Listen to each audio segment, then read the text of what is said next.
My name's Chef Egg, and I want to give you the skills you need to succeed in the kitchen. Today, we're going to cut open a pomegranate and see what's inside.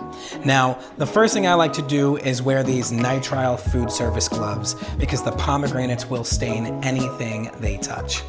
The next thing we're going to do is take a knife with control and support and simply cut around very, very slowly into the pomegranate, and you can see that beautiful red juice comes right out, and then we're gonna twist and open it up, and you can see all of these little seed pods. These are called arils.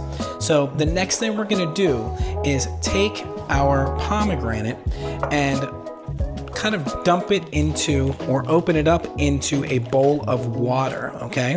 When we do that, we can ensure that the seed pods don't burst everywhere and stain. So what we're going to do is start cleaning off all of those arils directly into the water. Oh, we got a little bit right there, but that's okay. So just kind of get those little seed pods off into the water.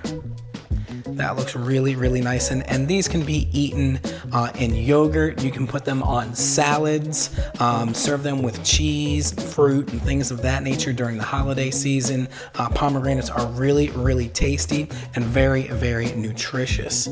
So we've got that first one going. All we're doing is kind of taking the seeds off of the membrane right into the water, okay? Just like that. Very, very simple and very, very gently so we don't crush the seed pods.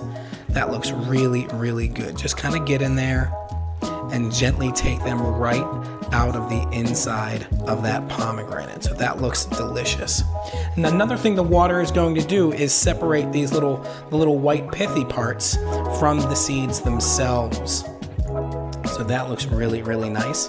And when you're done with that, simply take it over to the sink, drain off the water,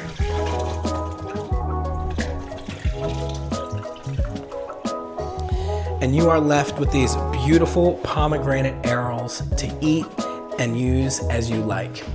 My name's Chef Egg, and that's how you cut into a pomegranate. Peace.